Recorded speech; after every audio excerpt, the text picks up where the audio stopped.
This week on the Fifth Trooper podcast. We Something just I'm like, had no, this no. microphone conversation before No, we no, started, and I was doing it You could wrong. be back a little bit. Just point I'm the mouth. microphoning wrong. You could just point your back. Just point. Welcome to the Fifth Trooper podcast. Hello and welcome back to another edition of the Fifth Trooper podcast. Actually, this is our 40th episode. So 12 more weeks and we'll be at a full year. Oh, dang. Yeah, it's kind of a big deal. And so today, because of, well, reasons that we'll get into in a little bit, joining me is Evan. Hey, how's it going? And backed by popular demand by all of her fans, we have Rachael. Hello, my people. They're your people now? Yes, they are. Oh, perfect.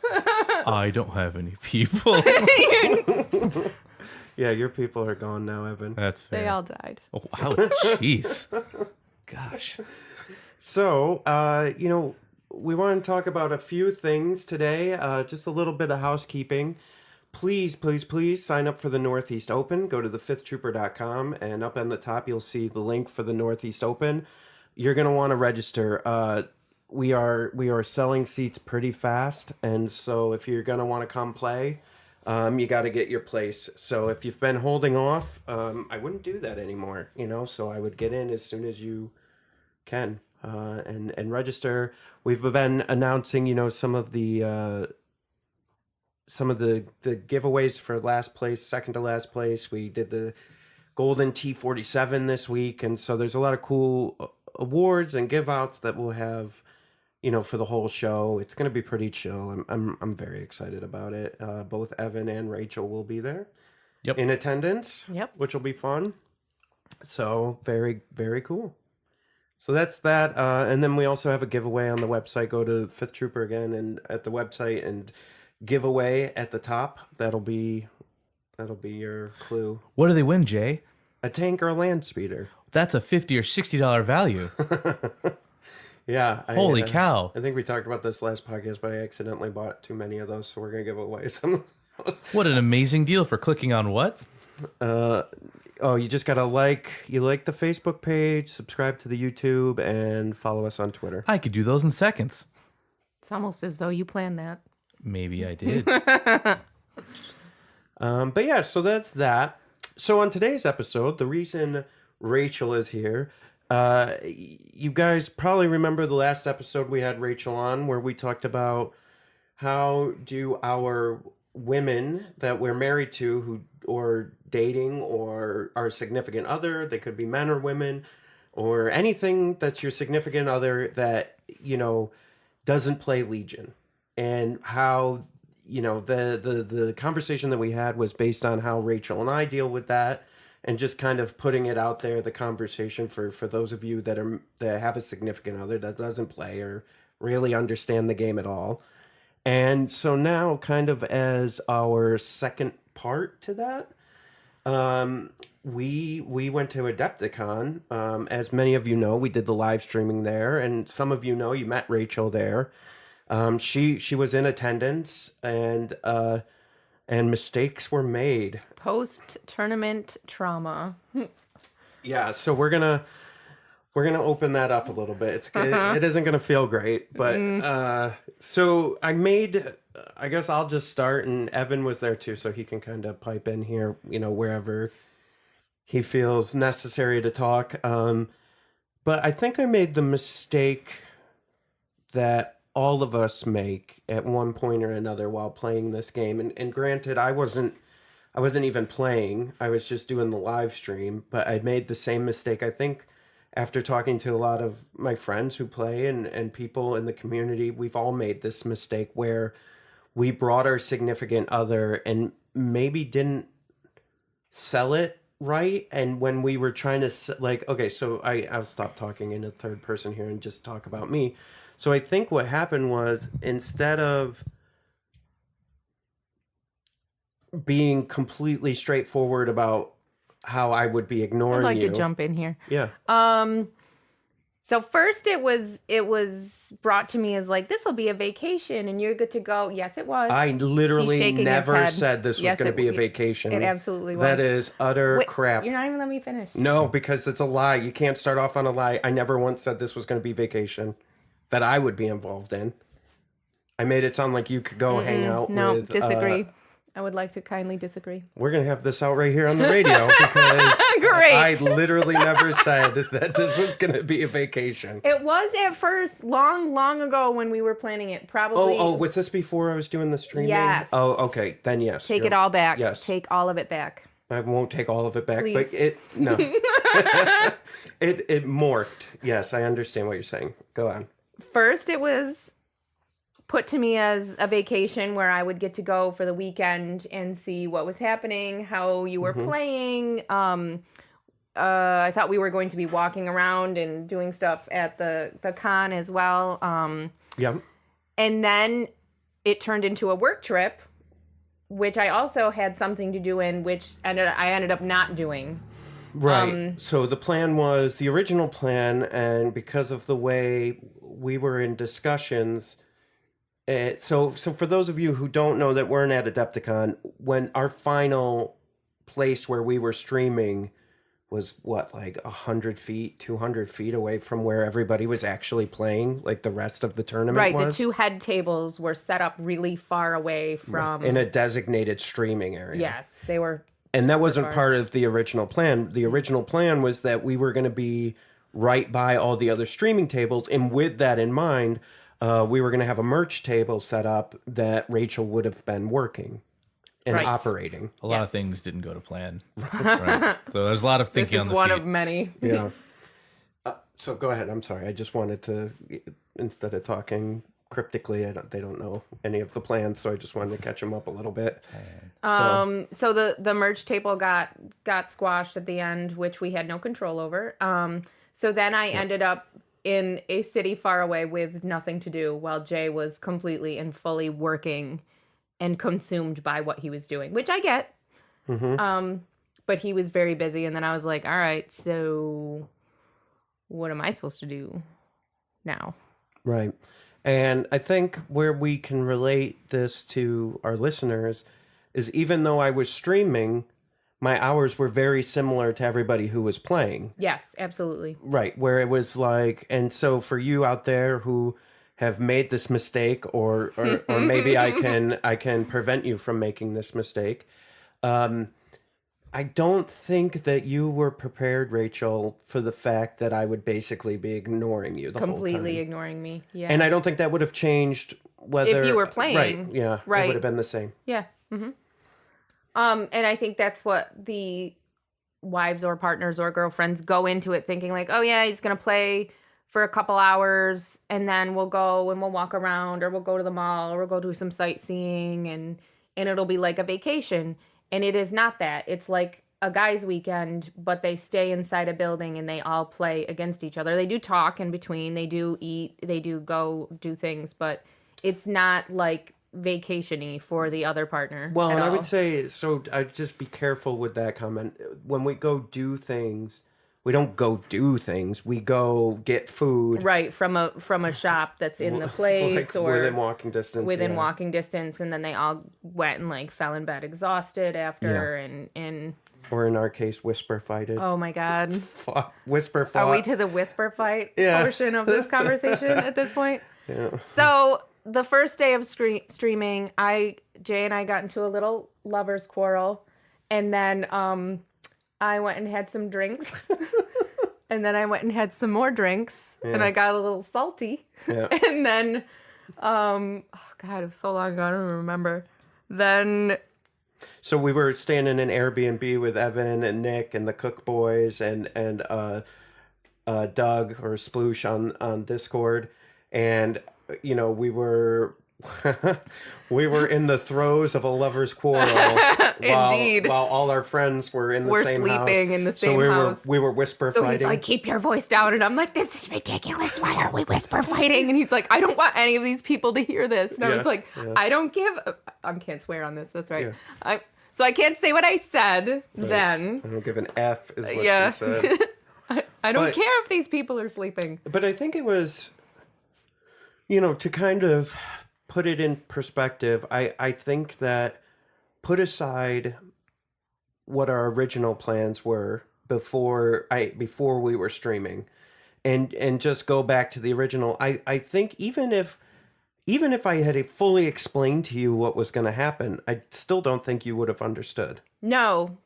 I mean, and that's, I think, the gap we're trying to bridge with that first podcast that I was on to now the after podcast, because I was all like sugar coated sweetness, like, oh yeah, I just try to support him. It's amazing. Yeah. And now I'm like, that was so stressful and I felt ignored. We got in a huge fight. Like, it wasn't great. And I mean, I got some feedback from some of the guys that I met that their wives or girlfriends or whatever came to like one thing and had a similar experience. Yeah. And then we're like, I'm never going to that again. I hated every second of it. Yeah. So, And a lot, I mean, it's the same thing where shout out to Doug and his wife. yeah. I think it's interesting because I don't know where it comes from. Like, I don't know, and maybe we can kind of think through this right now, but like, where does it come from that you or the other spouses or significant others think that, like, I think it's almost like a sporting event. Like, maybe you think it's going to be a sporting event where you're going to come, like, be with a bunch of other fans and like cheer on your contender.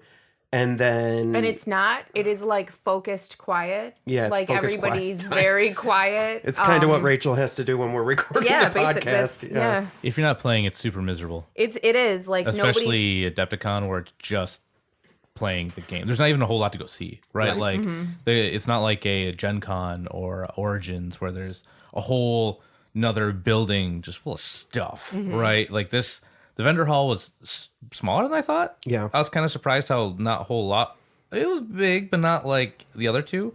So there's either you're watching people play the game, or you can walk through the vendor hall in like 15 minutes, and you're done. Then you're right back at the beginning. Yeah, then you're again. like Yeah. done. If you're not there to play, it's like Nova. Like, you don't go to Nova because there's not a whole. There's a vendor hall, but you're there to game, right? Gen Con and Origins are kind of experience, where this is just like a gaming tournament. yeah, That's all a it gaming was. tournament. Yes, Yep. that's Yeah. And it's not even...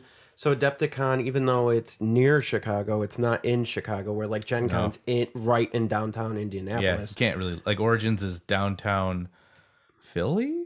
I think like it's right in the convention center. Right, you can so just, it's PAX you can just PAX. That's what I'm thinking of. PAX. Yep. Yeah. So you can just kind of go right.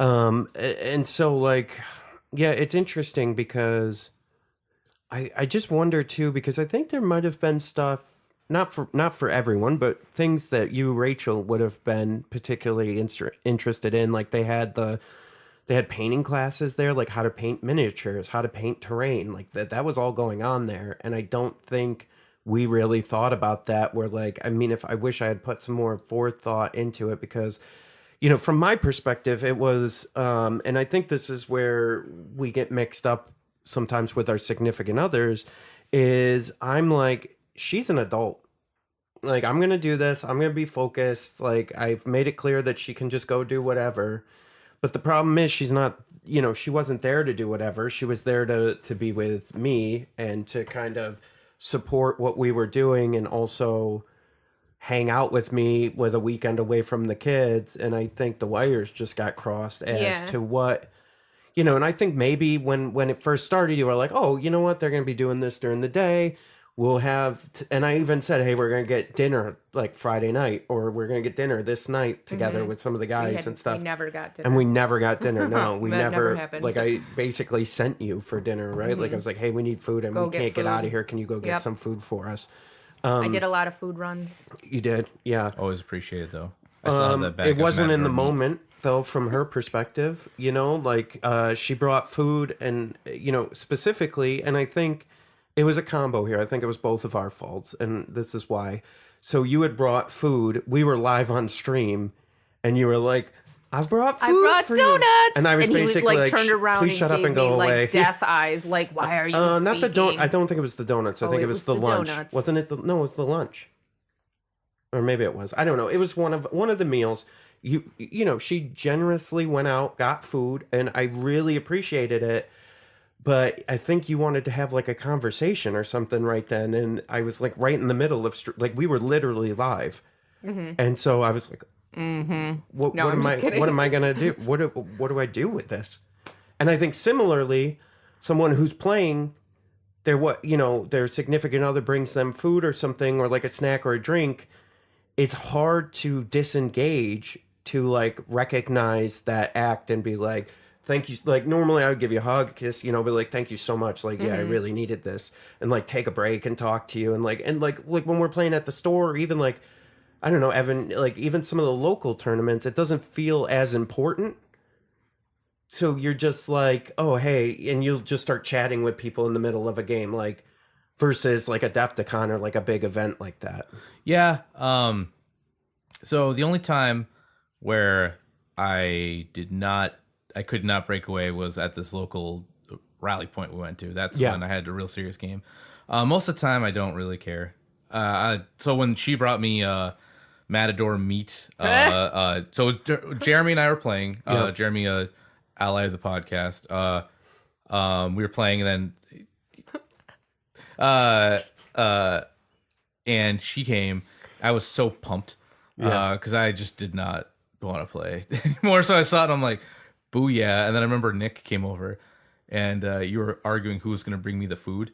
Yeah, Right. he's like, I want to take it to him. And I was like, I mean, I guess. I went shopping, but you can give it to him and get all the cred, But I wasn't, I guess. yeah, like I wasn't streaming. So like maybe it was different, but like my problem is I break away too much. Well, and to your point, and here you didn't see this, but Evan was there at the rally point this weekend, which we're going to talk about later in the podcast. We had fans there that weren't even playing, that like came up and they're like, "Hey, are you Jay?" And I'm like, "Yeah." And they wanted to talk to me, but I was literally I'm in the middle of like I think it happened during the final two, and then it happened like one other time when I was on the other table, and I'm just like. I didn't give them any attention either. I was like, yeah, that's nice. Andy Like, won. I'm in the- Yeah. So Yeah, sorry, guys. we'll get Not to sorry. that. But that's I think it's the same mindset. I found that at the RPQ, my mindset was similar to what it was at the stream, where it's I'm just totally focused in on what I'm doing right now, and I can't really take any like external stimulus. Whereas Rachel was like going around doing all this really kind things for everyone, and not just for me, but for Evan. Like Evan said, he got, she got him food. She got the co-casters food. She was getting drinks, making sure everybody was taken care of from a food, drink, comfortability standpoint. And I guess, no, not I guess. I didn't show appreciation for that. But in the moment, it was hard to do that because of all the focus that was going into the stream. Okay. So what would have been like what would have been the thing that you would have been like, oh my gosh, that's, like what could I have done? Well, I know that you were running the entire table and all the boards and all the electronics, but I mean, from what I saw, like all the other guys who were on the stream were like getting up or taking a break or whatever. Sure. And it would have helped me if you had taken 5 minutes to be like, oh, how's it going? Thank you. Like if you had gotten off for a minute, and I know you couldn't really leave what you were doing, I guess now. Yeah. But No, if you had that's just fair. taken a couple minutes to acknowledge my presence, that would have been great. It kind of stunk too because I couldn't co-pilot with you Right. either time to do anything. So Yeah. I was there, I just couldn't stream, which was kind He of was there. a real super bummer. Well, the second day, what were we gonna do? Right? They needed a marshal. Right. They needed a guy to make decisions. But the unfortunate thing of that was I kind of sat in a chair for 12 hours because these are the guys who like live and eat, sleep and breathe this game. So I made like 2 judgment calls, like 2 line of sight calls, one rule call, and I got them water. Right. So I had to sit there, and then I couldn't, like, if you had said, hey man, I need to like I'm gonna take a lap or something, right? I couldn't be there and be like, okay, well, on to Evan, right? Like, so you had other people on there with you, but they're not either of us. Right. Like they're kind of not the fifth trooper, if you will. Yeah. Yeah. So that was just kind of an unfortunate circumstance, Well, and I think it's to kind of equate it to playing similarly. Like, for instance, when I was at LVO, you had made a comment where you were like, well, you didn't really talk to me. No. while you were playing, and I go, yeah, like, and I think you see now. I think you saw the other players, so not so much me streaming, but at Adepticon, like how much time did how much time is there really to prepare for the next? Listen, make time to call the wife. That's my advice. I would say over lunch and stuff, yeah. Yeah. But between You get a break. No, between during matches. I mean, even so there between, you isn't- get like 10 minutes maybe, Yeah. and you got moved to another and table. so the matches are about 2.5 hours long. Yeah. And you have time to like get another caffeinated beverage, a snack, and Hit the head. bathroom, Yeah. and then go back to playing or get your stuff set up on the next board or whatever. So there isn't a ton of time in between. I get that. Yeah, that super sucks. So like it's not to that point. Like if you've never been to one before, you have no idea. Like especially if your game goes long Right. and it's your lunch break, and so now you're eating into your time off before the next round starts, and they do like it just stinks. Like it's that's why I'm gonna plug Neo. We have 3 over 2 days, so this Right. kind of thing not gonna be as bad as like trying to get 6 games in one day. Well, and to add on to that too, and I think Rachel, you saw this too, where like these are all friends, right? Like there's all these people that we've talked to online or even met, and like they you got some notoriety from people, especially one developer of the game, said you were his favorite. But Tee. what happens, and this even happened at the rally point, like I'm still guilty of this. I haven't adjusted well to this post fight, I guess. Like even at the rally point, I text you a few times, like giving you updates on where I stood in the match, but I barely had any time. Like and weren't my expectations a little better for this? Oh, I was yeah, like, yeah. I don't expect to hear from you. No. You were fine, but me, like even me trying to like consciously point like to reach out was contact still like a lot. It was hard, and it's like okay, like because some games you finish early and you're kind of hanging out, but then and I'm like okay, I'm gonna text Rachel, and then 2 people would come up and start talking to me about the podcast or about Legion or something, and then we had one break between the third round and then the top 2, but I'm like, you know how I get if I don't eat. So I'm like, Evan, I gotta go get some food. Like, we gotta go. Like, and so like we went and like ate, and like that's it. We ate, we were talking while we were eating, and then literally went right back in. And to our credit, a little bit, we went to a diner. We waited 20 minutes before no one came still. And so that time got chewed up even farther. Then we just went to Burger King. Yeah. It was just bad. That was super That would lousy. explain the crown. Yeah, I saw one there and I was like out and I was miserable. I'm like, Jay, wear this crown. You won't. Come on. You won't do it. You won't. And I totally did. Yeah, it sure did. But no, it stinks. So it's like a lose-lose. Like you're there to play the game, and so you want to, but like I went to a X-Wing regional where they skipped the lunch break because they were 6 games in a row. And so if you didn't, and after they gave you like, it was like 5 or 10 minutes between the game. Yeah. So if you didn't bring food or your game went to time every round, you were there from like 10 to 10 and just playing. This is a Millennium. It's so miserable. Oh They make yeah, it so that becomes hard. super miserable at that point. Yeah. Well, and I mean, and you saw Adepticon, okay, streaming or not, like all the players were there the same amount of time we were. So we got there, what time? Like Saturday morning, like 7 or 8. We yeah. were out of the house by 7:30 Yeah. every morning, and then we weren't getting back to the Airbnb until like 10:30, 10 or 11 at night. Yeah. And everybody just would go and fall into bed and be like, all right, see you tomorrow. Yeah. Nobody was 'Cause you're, like, socializing or talking or hanging out. miserable tired. Right? Yes. So I brought like a bunch of like activity stuff. Like I've got a little like projector for my phone, but I'm like, I gotta get up in like 5 He brought hours. jacks and jump ropes. Oh, activity marbles, Pogs. pogs. No one can use my super slammer. All right, that thing's metal and it's mine. But yeah, and so I think even though, I guess here's the question to you, Rachel. Even though it was miserable, was it enlightening at all as to what we go through at these events? So what did you What did I take from it? yeah, what did you take from it from seeing my side of it, and then I'll do what I saw from your side. I'll jump in while you're thinking. Yeah. Go ahead. The other problem is, Jay, for you and I, Legion's become a second job. Yeah. Right? It's not like I like playing it, but it's when I'm there, it's work. Yep. Right. It stops becoming like it's not like if I played like, I don't know, I've got this wrestling card game that I love, right? And I break it out and I super don't care. I play, always have fun.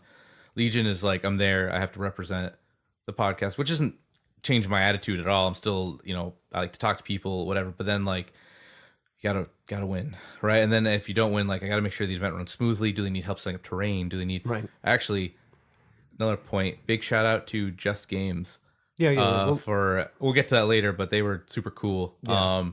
Not to derail too much, but like when we're there, it's work, right? It's and that's kind of become that's what it's become for me anyway. Well, and I think maybe Rachel saw that too. That's a great point too. Like we, as being on a podcast, I don't want to like puff us up, but we're almost ambassadors now, where people recognize us, people know us. We want it to be successful. We do everything within our power to make this successful when we're at these events, and so that even takes up more time too on top of it, just to add on to that. Like I was talking to you on the way home, like it wasn't really a vacation for me because like it was work, right? I took time off from work to go to work. Yeah. And this wasn't just like you say, yeah, you really got to play a game. I'm like, yeah, but I was there for like 14 hours, 13 hours, getting up, being there, and then going to bed, then getting up and doing it again, then packing it up and setting it down. And like, it was a job, right? Well, I mean, really, if you looked at the numbers, I think it was 30. I talked for like 32 hours straight, basically. Jay lost his voice by the end. On the way home Sunday. On his way home Sunday, and then like for the next 2 or 3 days, he had no voice whatsoever from just talking straight. It was really draining. Like Adepticon was super draining. So what I noticed about playing, it's so tense. It's so focused. It's such a tense. I'm sorry, everybody. I'm pointing at the microphone. I'd like you to point your mouth at the microphone. I thought I was doing something. We I'm like, had this microphone conversation before we No, started, and I was doing it you wrong. You could be back a little bit. Just point I'm the mouth microphoning wrong. You could just point your back. Just point. No, just stay here. Arms length. And this is how the podcast goes off the rails. Off the rails. So what were you saying? It's so tense and focused during the games that there's no talking. So I picked that up. Like, to me, when you say it's a game, like, I go to games all the time. My kids all play sports. Our kids are doing all these activities, and we go to the games and stand around and talk. But like, I talk with my mom friends. There were no other mom friends there, first of all, to talk to. And then second of all, like, it's so quiet. Everybody's like hyper focused. It's super tense. I mean, by that fourth round at the head table, it was so like serious. It was almost like people were holding their breaths to find out like how it was going to end and finish and who was going to win. And it was super stressful. So I did notice that, because in my mind, like I said, like a game should be fun and everybody's laughing and joking. It's not. It is not that type of gaming. It is very intense. Unfortunately, when there's like Worlds invites on the line, like if you come to one of our Saturday events when JR are there, I super don't care. Right. I super duper don't care. Like I'll go get drinks. I'll do whatever, buy the guy a drink. Like that's fine. But at that, you're like, you paid. Here's what breaks down in my mind when I lose, because this breaks down in my mind every time I lose. It's pay for travel to get there. I paid to get in. Then I had to pay to play this game. And then if I win, that means I get to go on to whatever final Worlds extravaganza day 2 cut it is. So then there's like all that expectation and money riding on it in my mind. Yeah. And it's not like I just drove to my comic book store and, spent a Saturday pushing around. So unfortunately, it's like two different Evans. Like one where if you came when I was like at a Comic Zone on like a Saturday when we're all there, like I super don't care. Like I'll talk to anybody. If I win, lose, I don't, whatever. It's just store junk. But there, like, if you lose, like, man, you just spent a lot of money to lose. Like, that all hits me. What if somebody gave you a balloon at the end? Would that help? Oh. Like a get well soon, buddy. Like, hey, buddy, see you next year. Bring your wallet. Super and I'll be like, sorry. Okay. Thank you. Here's a balloon.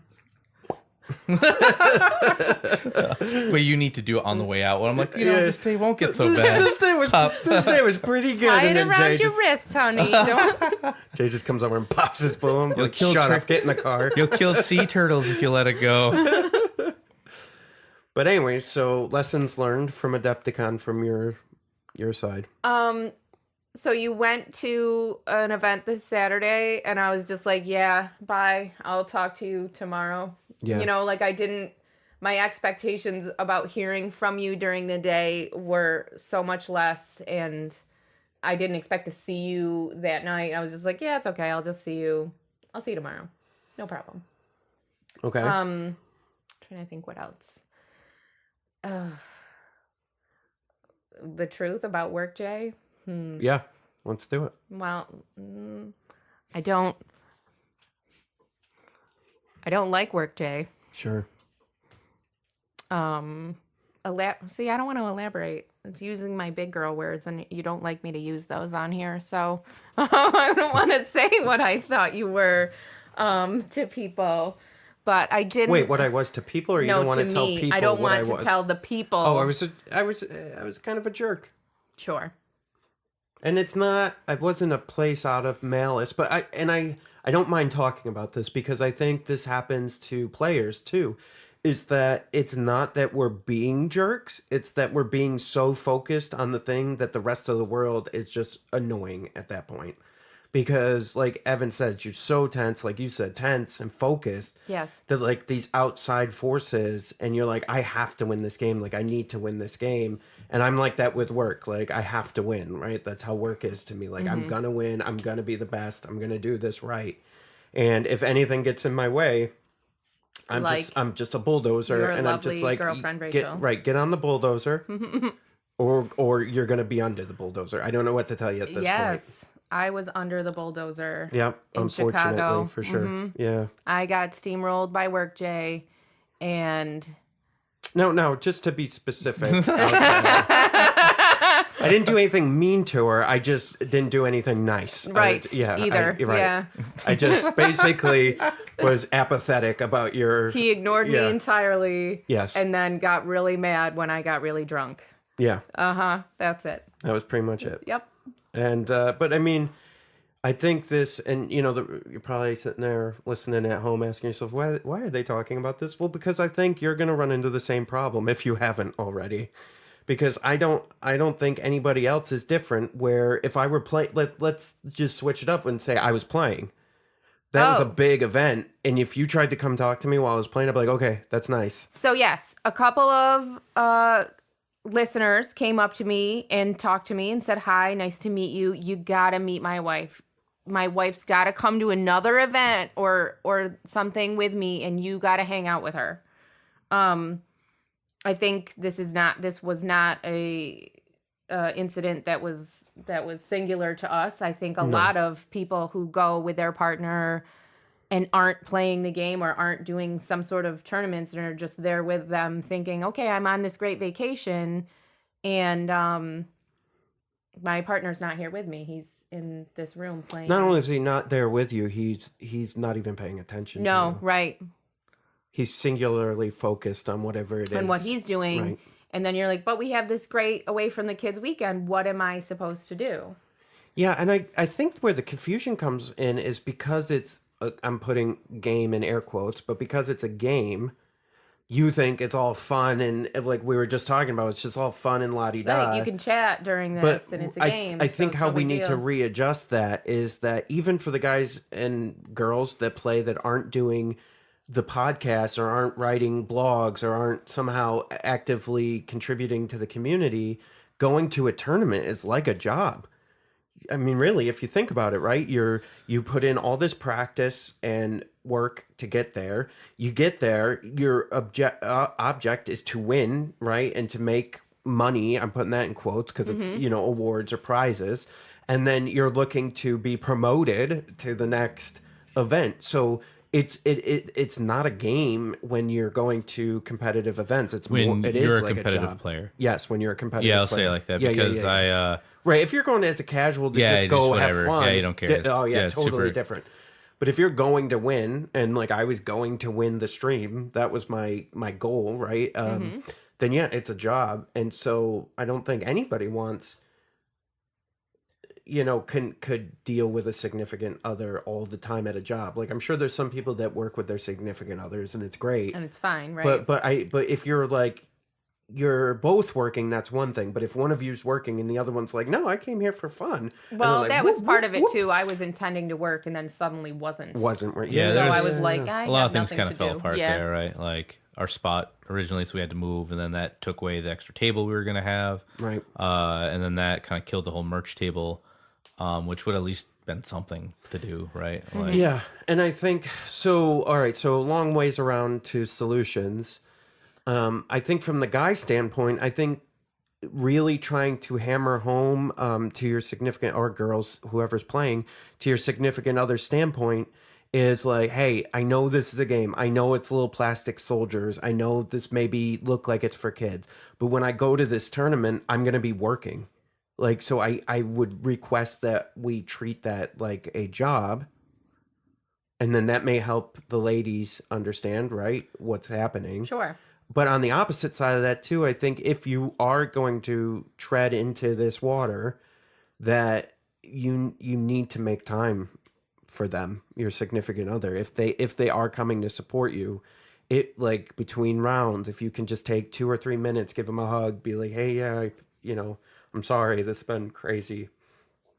And just acknowledge the fact that it's been what it is, which is insane for anyone who doesn't play. It's outside looking in, it's insanity. Yes.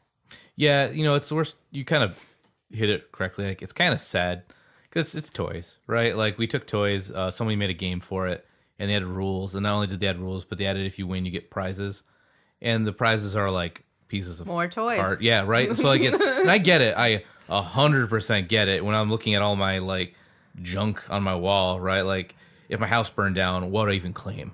Like, well, that trophy was worth a couple $1,000s to me. Sir, what was it really worth? Right. Well, and I would argue. Oh, 3. Okay. And I would argue that it's not singular to board games or tabletop No, games. sure, it's anything I mean, really like that. basketball is a game, right? If you're not playing professionally to make money, and you're just competing in your local like 5-on-5 group at the Y, but there was prizes, there was a trophy at the end. It's Sure. still competitive. Well, that I it's can still totally similar. relate to. So I coach soccer. I coach one of our boys' soccer teams, and I have for years. And when I'm coaching, I'm like, yeah, Jay, you can be there, but I won't be talking to you. I will be focused 100% on this game. Okay, so now imagine boy. if I came up to you and just started talking to you about things that you weren't worried about during a game. I was like, Rachel, hey, so I went and I saw this place that has really good food. Like, what do you think? Do you think maybe we should go get food there? Like, what do you Yeah, want to do sounds after good. the game? I can take a couple minutes. It's youth soccer. Jay, don't give me that Rachel, look. I've seen you when you're coaching. You cannot take Aggressive, super You cannot aggressive take a coach. few minutes. No, I know. I guess. All right. You're right. Boom! I did it, Fine. fellas. Oh, I you did. got me. Oh, how the turntables. Fine, I get it. Fist pump in the air.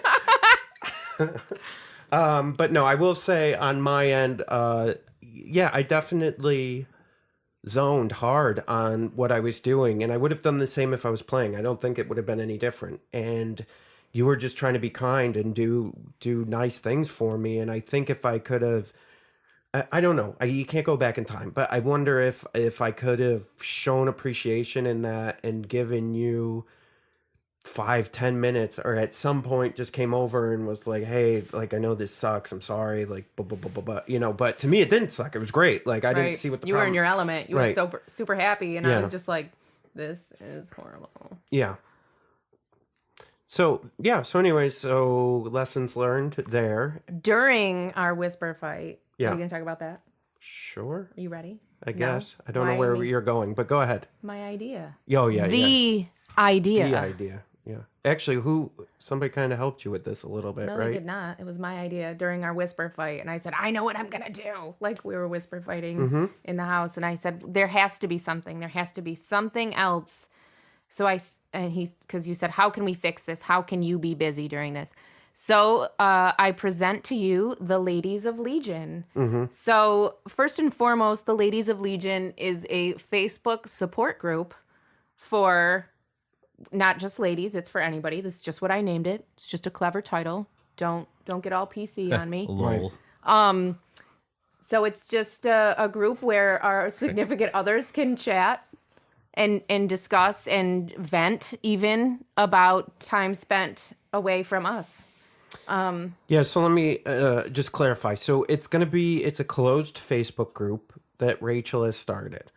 It's going to be twofold. One is going to be the discussion group where your significant other, not you, you're not invited. Your significant your significant other can join, and I'm going to provide the link on our website. And your significant other can join, and you'll be able to talk to, like she said, a support group where you'll be able to talk to like-minded significant others who have to deal with this as well. He's been painting for 7 straight hours.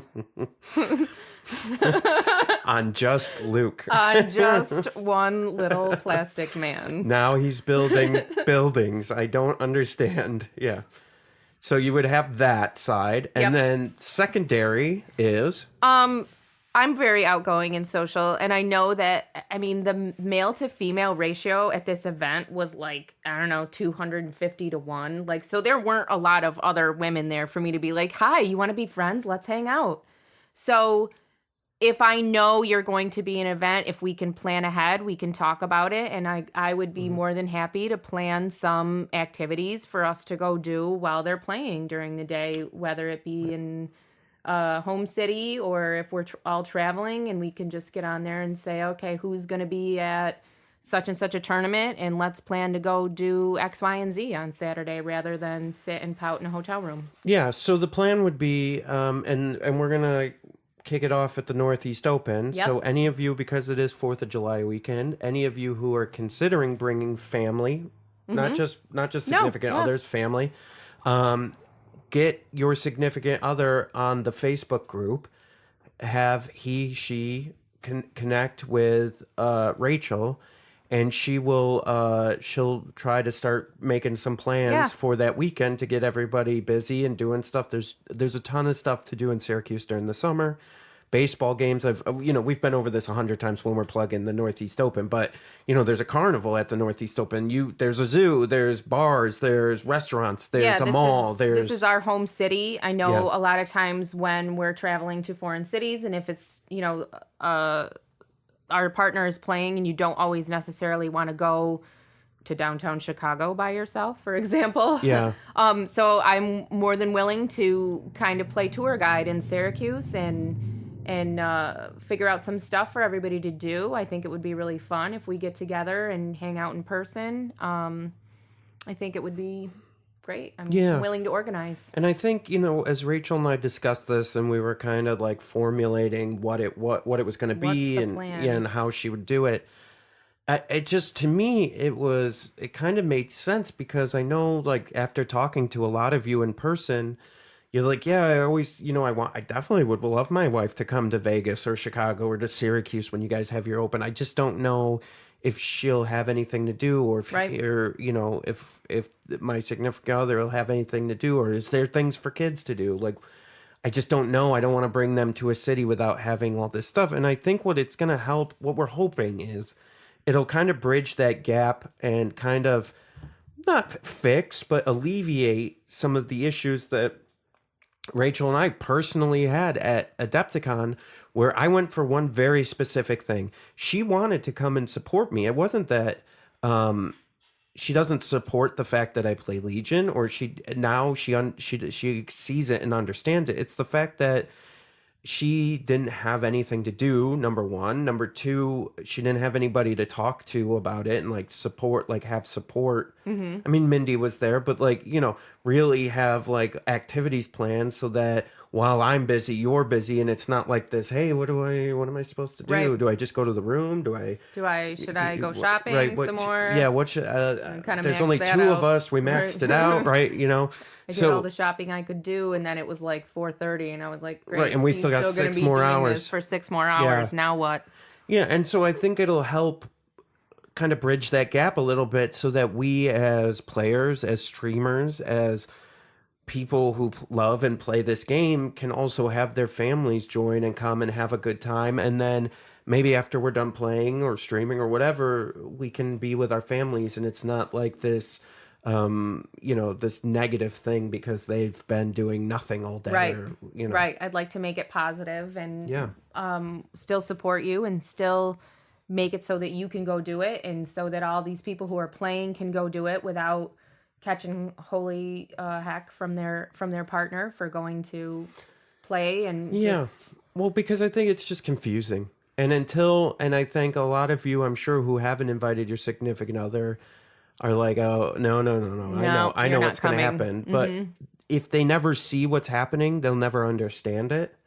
And so it may make sense if, with this Ladies of Legion, that they can come and go do other things, but then maybe, you guys can all swing by, watch the games. Rachel can explain to them what's going on, like how long it's going to be. Like she has a pretty clear vision of how this stuff works I know how it's played now. And, and so I think it'll be good. And so if you're interested, first of all, if you want to have your significant other listen to this episode of the podcast so that they can kind of hear this. And then what we'll do is, by the time you guys are listening to this on the website, I'll actually have a community page up and I'll have a Ladies of Legion link to the group. It's a closed group, so Rachel will have to let them in. But we'll have to approve. Yeah, have your significant other, if they're interested in, go to the Facebook group and become part of it. And then hopefully this will help everyone out there.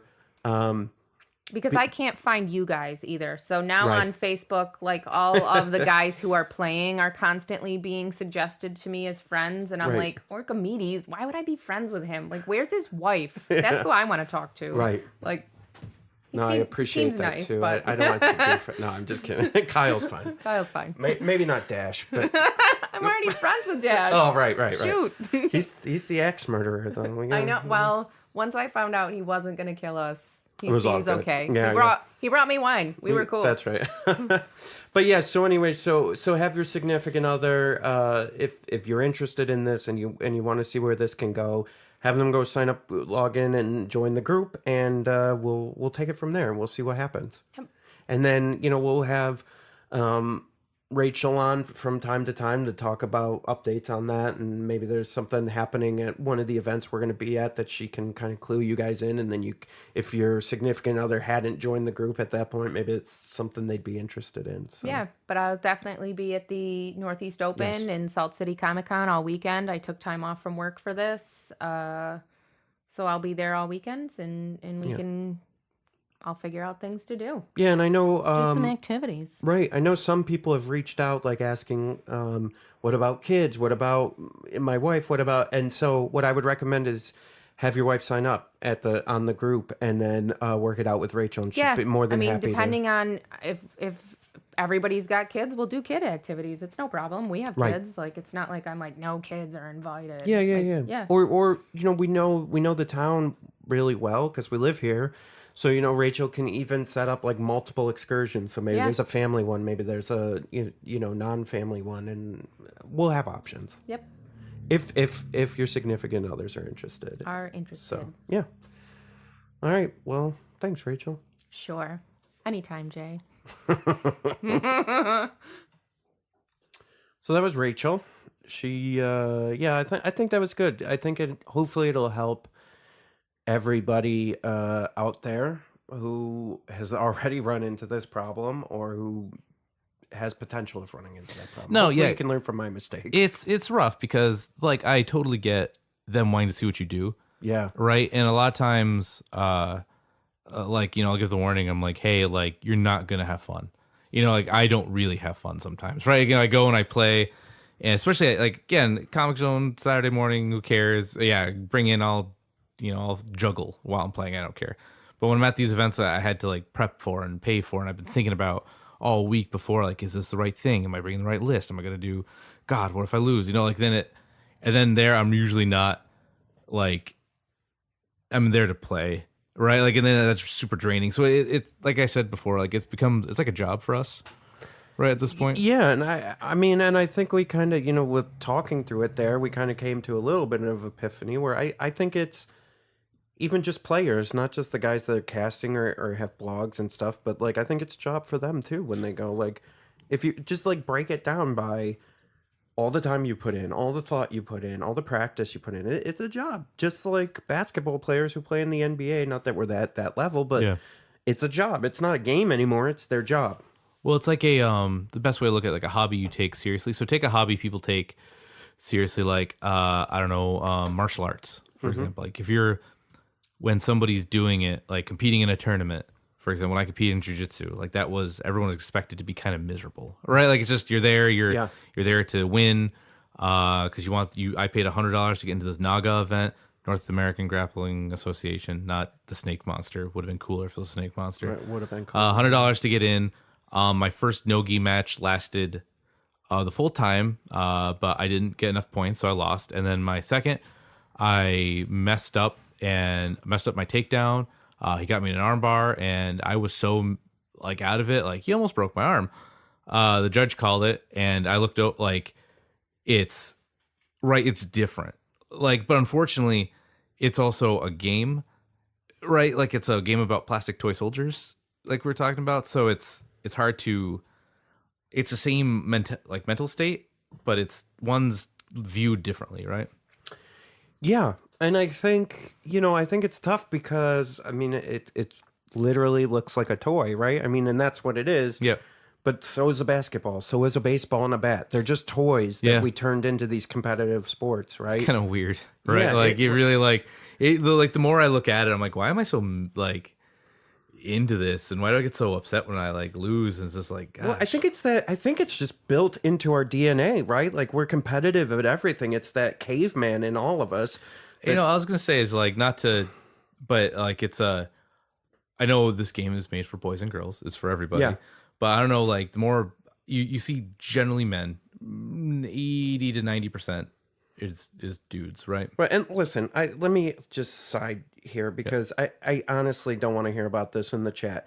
We are not saying anything about women playing. We would love for women to play. Sure would. And for whatever personal reasons, whether they think, they've had bad experiences or they think they're going to have a bad experience, I'm not making a commentary on that. Not at all. I'm just speaking facts. From experience. So facts for all of you out there.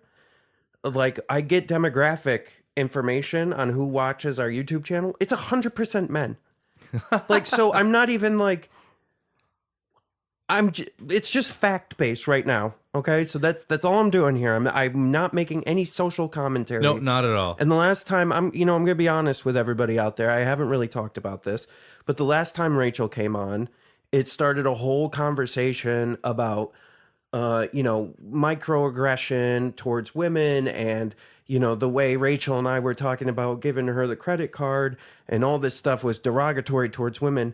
Listen, man, I was talking with my significant other about what she likes. And I was describing what I do for her to make her happy. And once again, this is what we're doing now. I'm trying to take something I love, Legion, and merge it with something that's important, even more important that I love, which is Rachel and my family, and figure out how can I make those coexist without there being tension. And so when we say, for instance, I was thinking about this when Rachel said this, there's barely any women, the women to male ratio, it's just facts, man. Like I'm not saying I don't want women in the game. Not at all. We would love for anyone to play this game, especially women. I think Star Wars is a great vehicle to have more women into playing games. And I understand why they don't. And I get the culture, the gamer culture. Like I understand. I'm not making any comments on that. I'm not trying to suggest anything in that area. We just deal with facts right now. And so I didn't really get to address that from the last podcast. Yeah, that was a while ago. Yeah. Yeah, it just was something that really bothered me. That was just, we had this nice conversation with Rachel that kind of went in a different direction online. And you know what, man? Rachel and I were talking about our specific relationship. We're talking, I threw a joke out there and people thought it was derogatory. You got spin doctored a little bit. Yeah, and it wasn't at all. It was a joke and it was self-deprecating. And the conversation between Rachel and I was between Rachel and I. It wasn't a talk on men and women and male versus female dynamics. It was Rachel likes to shop, self-admittedly. So one of the things I do is I give her the credit card to go shop while I'm playing Legion. It's just a fact. It's just Can between confirm. her and I. Yeah, it's not something I tell her to go do. She says, "Hey, I want to shop." I go, "Okay, here, go." Not gonna lie, I get a lot of food out of this deal. So But anyways, I just wanted to bring that up. That's something that's been bugging me for a while. And if you feel like, let me rephrase. If you're a woman and you're listening to this and you feel like we're being derogatory towards women, or you're sensing microaggression, or you feel like we are not allowing your voice to be heard, I will love to have you on the podcast. yes, Like in a non-ironic way. Like, please contact me and tell your story. I'd love to hear it. yeah, Because no, we 100%. don't hear that story enough.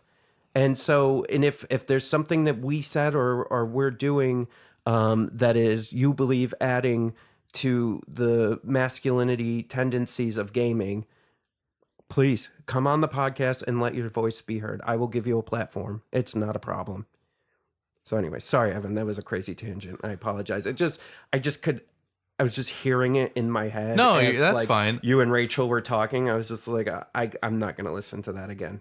No, you're good. I guess I don't really remember where my point was gonna go, but here's what. I'm sorry. No. Well, this is something. It kind of circled around. So my mother told me that my dad was hopefully going to be retiring soon in a couple of years, and she's like, he really needs to work after he retires. Just do something, build Right. chairs, anything, right? And I'm like, oh, why is that? And he's like, well, men in our family, if they don't do something, they tend to die. Like, it's just what it is. Like, if they don't fixate on something, right? Work or a hobby or anything like that. And what I was just kind of, my goal was to get around to that. I'm like, maybe that's just something other guys might have, or if they just need a hobby, right? And Maybe they it's- take yeah. and they take any hobby seriously. And it's not it's not like they're doing it to be, weird or anything. They're just like, hey, like this is how my outlet, Yeah. right? And I take winning this tournament very seriously because I like to win. And that's not bad, right? Like I go there, so I self-admit, I'm like, well, I just do this for fun. I kind of don't. Like when I go to these big events, again, Comic Zone, Saturdays, whatever, I don't care. Like I'm there, if I lose, whatever, I have a good time, I don't care. But when I go to these events, like I'm there to win. And when I don't, I fixate on it. And I'm like, how can I do this again? And then, so when my mom had just it was kind of casual thing while I was walking out the door to work. And I thought, man, yeah, that makes a lot of sense. Cause like anytime I have a weekend off, the first thing I do is I check all my Facebook groups. And I'm like, where can I go? What can I do? Is there an X-Wing tournament? Is there a Legion tournament? Is there a Warhammer Underworlds tournament? Just something. Can I go and do one of the hobbies I do? And then when I don't have downtime, I remember I used to love video games. I still do, but like I don't. I'd rather be playing one of these games. So I wonder if this has just become my current, like it was X-Wing. And I still do love you, X-Wing. I see you in the corner, girl. But Legion has just been so dominant, I guess. Because there's just been maybe a lot of things in a row that have happened. Yeah. And I get, we're going to talk about the event we went to. I'll kind of lead this into that. But that was a good point you had earlier, Jay. We are totally not exclusive. We'd like to be inclusive. That's Right. And I know that it was hard to tell because it's internet. Yeah. And I couldn't tell if it was like white knighting or if it was truly women that were upset. But if I'm very serious, if you have a voice, whatever it is, if it's this topic, if it's women in gaming or toxicity in gaming, or if we had our buddy Chris on talking about depression and how Legion helped him out, I'm more than willing to give you a voice and let you be heard.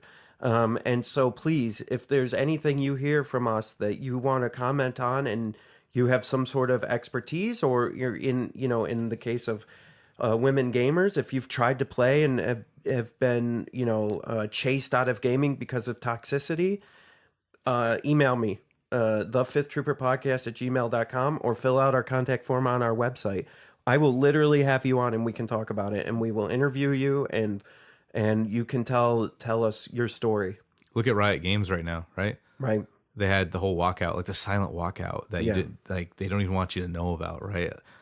Due to sexism and poor work conditions about one of the most like one of the most wealthiest, game companies, like kind of nuts. So this stuff's happening everywhere. It's a real thing, and and I've read the article on Polygon about male toxicity in online, video games and stuff. Yeah, that's and easy peasy. we know it's a real problem, and so we are no way making any social commentary on that. This is just something I think that we all need to realize is that there are, just as there's different types of games, there's different types of people.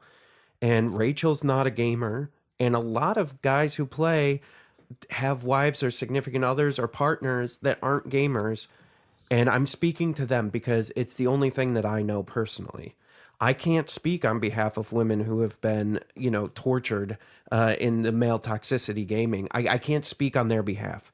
And so if any of you want to speak up and want to come on the podcast and talk for yourselves, more than happy to have you on. Sure. Yeah. I just want to make that clear because the last time we did this, I mean, we got lit up, and it was like I didn't even understand it because it was taken out of context, a lot of it. And so, I really hope that people listen to the whole podcast.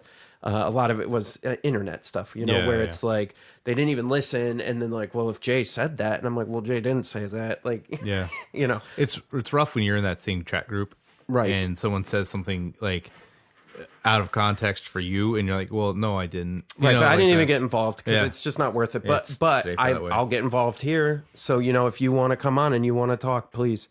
Sure. I mean, come on, email me and we'll get you on. End of the day, it's free content. Right.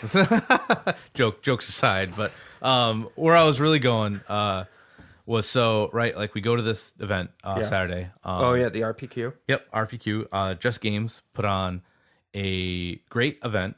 Just Games in Rochester. I mean, this was my first time at that store. Yeah. Amazing Seriously.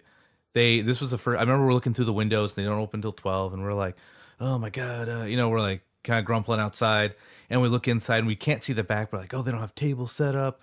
No one brought terrain, because besides this event, every Legion event we have been to, we've had to bring our own terrain, set up our own tables, bring our own mats. Like, we do all the work for the store. Yeah. And then we play. We pay them to play there, and then we pick up and leave. Right. Like, that's, on a casual night, whatever, or even on like a local Saturday store kit, sure, whatever. But on a big, this is a regional, more or less, right? The RPQ, like, that's kind of how they do it. Right. So our expectations going in were like, oh man, not rock again. bottom. Yeah. And we get in there, and the guy is just pumped to have us there. 6 tables set up. He's got rules printed out about how to set up the table, to change it. We didn't have to do. This was the first time I actually got to go to a Legion event and just play. Yeah. And not have to worry about anything. It was seriously the best out of anything, any Legion event I've been to. This was the best. Yeah, his name is Matt Verkant. I hope I'm saying his last name right. Owner of Just Games. Like, this is the first time I've been at a store, locally anyhow, where the owner was like full on active. Yeah. He was working the registration desk of the games. They had a Magic Commander tournament going on, and the Legion tournament, the RPQ. He was working the reg desk. He was telling us the rules. He was our judge. Yeah. He set up the tables. Like, I mean, Matt was awesome dude. A great store and full on involved. Yeah, and what blew my mind too is like he may not have known every little sync rule, but he knew enough. So if he's like, if there's a train call, I'll come over, and then I'll judge it, or there's a line of sight call if you need me. Like, it was great. Like, I'm just so used to, so you go into a store, they have no idea that you're there or that's scheduled, and like, yeah, those tables in the back are yours, I guess. And they take your money, they split their kit, and then you leave, right? Like, it's just so expected, and it's so miserable that when you actually get that, even that little, like, that amount of care, you're just like, wow, this is what other games are like. Like, this is what it's like to play anything else. Yeah, and so I will plug him to the rooftop. So Just Games out in Rochester. Just Games Rochester. Yeah, They go. they moved. They had their old store. If you haven't been to it, it's right in that strip mall. Yeah. And they moved from one. We thought it was a different place. Moved from one area to another. They have a nice bigger area location. Check them out on Facebook. But no, that was it was great. He even stayed open late for us to finish the event, and he was super chill about it. I've been to also events where they just want you to leave right but they have to stay open to finish the event. It was just it was so out of place. It felt weird, right? I wasn't expecting anything like that.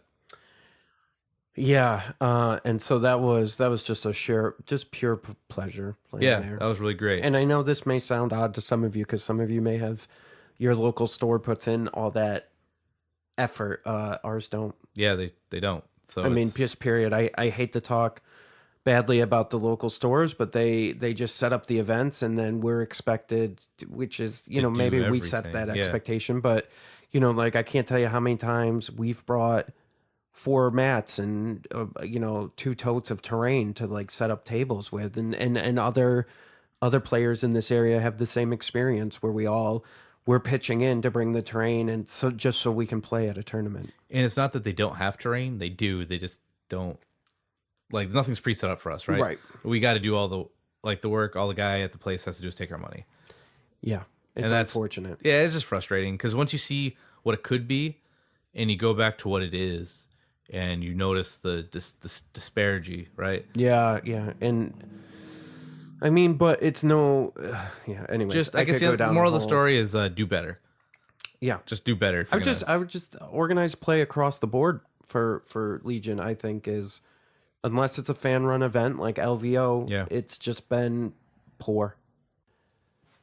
But anyways, at the RPQ, so, I guess we can talk about that now. Yeah, let's. I was going to talk about my day, but let's start with your day. Okay, so I got there.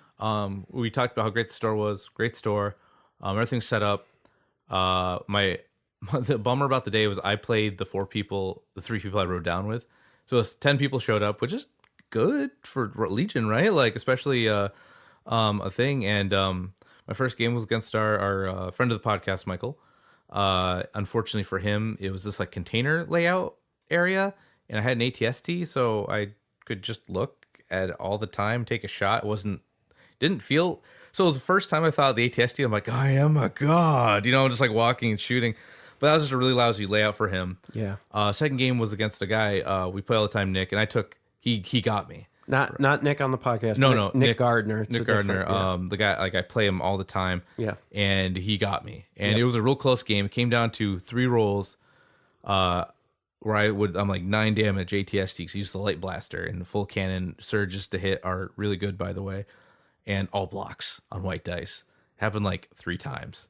And I was just I was so shell shock, and he got me, and I took that pretty hard. When I say that pretty hard, I didn't throw a fit, I didn't yell, scream, or swear. I was just because that meant I'm out, right? Because it was the 2 undefeateds go. Yeah. So I meant I'm out. But it was the best game we had. We talked after, and it was the best game we've had together, probably, period, because there's so much on the line. Normally we play each other in a store, and it's just us playing whatever. And then...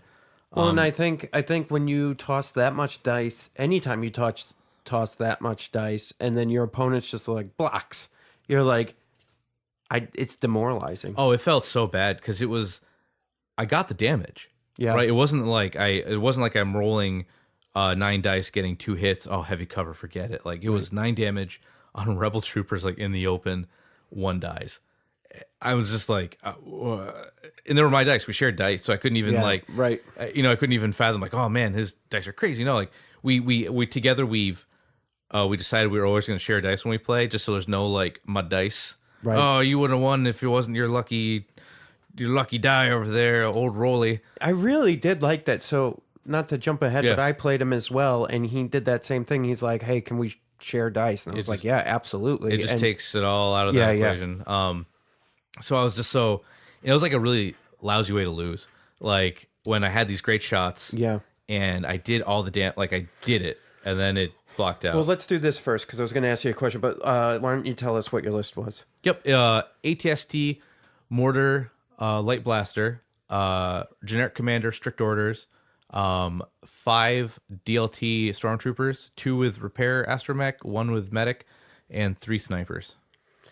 Okay, so that's like you face rebels. You're like, oh, I'm gonna win. Yeah, that's what I really felt like. yeah. And so he got me good. So to his point, he's the best Jin player I've seen. Yeah. Granted, he's also one of the only 2 Jin players I've seen. But that means like normally Jin I thought was a joke, and now I'm like I see where he moves her, and I'm like I gotta be careful of this. So he beat me, and I took that pretty bad because this is the only one in America I'm gonna be able to make. Right, all the rest are in Canada, so it's traveling now. It's over. Right, I can't keep going to all these. So I'd like to say this. So anybody who listens to our podcast and listens to Notorious Scoundrels, Yeah, I made a comment yesterday that I said medics are for people who cannot handle Legion, and Evan was playing a medic, and I stick by that statement. Fair. Evan, thoughts? Fair. No, so I use the medic to keep snipers alive because I have the DLT range 4, so I don't really have to get them close to engage. I'm dropping it because I want to keep my list the way the repair bots are clutch. Yeah, I'm not getting rid of those. Are 9 points. They take 4. They make my ATST effectively 15 health. I would put more in if I really felt like it because I think they just keep that thing alive. And they'll have DLTs anyway, so who cares? And they're an extra hit point when they're used up. They're okay. Cheaper than a stormtrooper. Healbot was good, but I couldn't always keep them where I wanted them. Maybe there's a whole strategy to it, just not for me. I'm dropping that to put Hunter and all my snipers, because God help if I ever see a hero out in the open ever again. They're just all going in. Yeah, I mean, I have Hunter on my Death Troopers, and it is freaking good. It's pretty good, yeah. Some games you don't ever use it, and you're like, well. And then some games okay. it's clutch. Right, but it's not clutch. only heroes, but like, I mean, you face the wrath of the Death Troopers with Hunter for your ATST. Like, that's... No, it's Trooper. What's that? It's Trooper unit. Right. For Hunter. Yeah, no, I'm sorry. Yeah, you're right. I was thinking of something else. Yeah, so then I got to my third game with Jay. Yeah. And unfortunately, he got paired down. Yeah. And that was lousy. So I was 2-0 going into that. Yeah, he was 2-0. I was 1-1. And I was already like just in a bad mood. Like when I got to Jay, I wasn't, again, when I say that, it's a bad mood for me. And I was just like, all right, man, just let's get this over with. I'm already out. Like, and so I was looking at it, I'm like, either if I win, you're out. Yeah. Right. And so it sucks when you get paired down because one of those guys has everything to lose and the other has nothing to lose. Right. Right. Yeah. 'cause and then it's even worse when it's us. Right. And Yeah. It's like, you're like, I'm going to play Jay and I'm going to try to win. But if I do win, like I kind of ruin my partners. Right. So, because, Yeah. I think we're all, we were tested for the game. Yeah. See you in the finals, because I want Right. one of us, like we play a lot and I thought one of us would make, or both of us make the finals to the top table. And so, like I played and I tried, I kind of got a little dumb with my ATST. I'm like, I wonder how much fire can take. So I pushed it a little farther ahead than I probably should have. Yeah. And then it got eaten alive by, turns out DLT still kills stuff. It doesn't really matter. Death Troopers do it pretty good too. Yeah. And then so I was 1 and 2, and that put me in 6th. And that was I was in this like really lousy position of like, man, I want to win, but I don't, right? Because it hurts you. And I didn't throw. Don't make me, when I'm talking about this, I'm not gonna. No, it's just a real conversation. I think Evan absolutely didn't. I mean, he killed both my commanders. He absolutely did not throw. But it's just that real talk when you're at a tournament, and I think this is going to happen more and more. Like this was a local tournament, but I mean, even like as we get to know people and as the community grows and you get to meet people online, like it's a real feels bad when you go to a tournament, okay, so for instance, for me, LVO, like it was the first time I had met Nathan Willens, and I had to play him in the 4th round at LVO. The 4th round at LVO, and it was like, oh man, like the winner of this has a shot at top 12. Yeah. And it was like we had talked online, and like it was and he was just so nice, and we were just chatting, and like and I was just like, God, this sucks, and I ended up winning, but I didn't feel good about it, No, because like if we were somewhere super random, you and I went to Kentucky to play this game, and that happened, I might have just been like, I scoop, you got it, right? So and that sounds crappy, but I have nothing. When he gets, this is a specific pared down situation, right? This isn't just like, hey, we're both on the final table. Let's see who does. That's 100% different. And this is it was just a bad situation, right? Like if you lose, you're out completely. But if I win, I don't get anywhere, right? I'm still out. Right. So like it crossed my mind to just be like, maybe I just pick up my stuff and say, but then if I don't legitimately try, that kind of screws everyone else. Yeah, everyone else. So I'm put in this really lousy position where like I don't want to win, but I feel like I have to try. Like I feel like I still have to play. So that was just, so not only was I coming off like it's loss, I knew I wasn't getting that trophy. Like I want that trophy, man. It's a cool trophy. Yeah. But I wasn't getting that, and then now I'm in this like, what do I do? Situation. So I did try because screw you. I'm gonna still try to do it, right? Yeah, you did. You definitely did. And then I didn't, but it was good that you ended up being Nick Gardner and you in the final. Yep. And you got it. Yep. And that was good. It's good for us. Like we finally. Yeah, we got a trophy. Hey, Notorious Scoundrels, do you have a world invite for 2020 in there? I don't know. I think we do. Take that. But so on top of, let's talk about those. So Jay's day was pretty good. Yeah, overall. it was a 50-50 for me. I'm going to be honest. I won, which great, right? Overall, great. But on the way up, I had to beat you. I had to beat our other buddy, Nick Gardner, who we rode up with. I had to beat two newer players. That feels bad, too. Which I hated. And because I feel like, and we've talked about this in past episodes, where I used to struggle with teaching and winning. Yeah. Where how can I teach and win at the same time? Don't take that action. Right. That action, I didn't do that this time, and I would tell them afterwards, and I just felt horrible for it. But at the same time, I'm like, okay, this is an RPQ. I have to play. Again, if this was, I keep making the difference between our casual event and then this. Like, I took this loss pretty hard because I really wanted to. I want to go with you guys, right? Like, I want to be one of the guys who gets to go with all my friends I talk to. So I'm really trying, right? Like, and there's 3 more in Canada. They're in Canada though. Like, this was my problem with X-Wing this year too. New York didn't get anything for X-Wing regionals. Yeah. And so I had to go to Canada 3 times and I've lost because they're pretty good. And so here's my thing with those. I think you just pay money to get the kit, but I don't understand why certain stores are getting RPQs and others aren't. Yeah, I have no idea. Like, literally hardly anybody plays Legion at Just Games. From what I gathered, they had a small group of maybe 2 or 3. We have up to 12 at the Syracuse store. Buffalo has up to 12. Yeah. No one in Buffalo or Syracuse has an RPQ. And I'm like, this makes 0 sense. And then the one store we're always going to in Rochester doesn't have one. I'm like, what is going on? And then just some random... thank you, Matt, at Just Games for getting it. Like, I'm not random comparatively to the other places we play. Right. I'm not junking on him at all. Like, thank God he got it. But at the same time, I'm just like, this makes no sense. It's kind of a bummer. So I've been looking at all these Canada events. There's one in Dueling Grounds in October, then Red Goblin Games. Actually, Hooded Goblin? Red Hooded Goblin, I think. They just lowered the price. Oh, yeah. They did, yeah. It was a little high. I hope so. Jeez. But they're making custom dice for their event. They were at like 75 USD, 100 Canadian. Now they're 70 Canadian, so that's probably like 50 USD. Get out of here. But they have a lot of prizes. They have a lot of stuff. I'm gonna go because they're making custom dice, and even if I only use them casually, because FFG really is weird about that. Yeah, I'm in that position now where I yelled at people last year, so I have my RPQ, so I'm not gonna go play in an RPQ. Yeah. Because I won't ruin it for somebody else. Yeah, so again, that's another one of those scoop situations. Let's say you make it, you go to another RPQ, and you make it there, and you finish top again, and you're in the cut, and it's you and this other guy who doesn't have a thing. Do you just scoop? So he gets. I guess. Yeah. Well, for me, I'm not going, but yeah. But if you did, like, right, you just so he real because there's position. no real floor rules on how that invite goes down.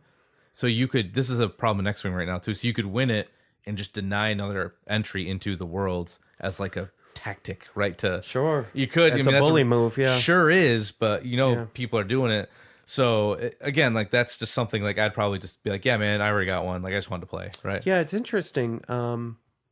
not that I was gonna play at Nova or Gen Con, but now I'm definitely not gonna play at either of those because those are invites too. Like, Yeah, that's actually a real bummer too. That hit me when I lost to that. Like, I still have to keep playing and trying and Right. running, and I really would have liked to have gotten it so I don't have to like care. but the hard Anymore? part now, like, okay, so like, and I get this. Okay, so it's funny because I see the other side now as like the people we were kind of talking about going into this year's high command that were playing in these big tournaments. It's like I kind of get where they were coming from in a one point is okay, I got my invite early, right? In the beginning of the season.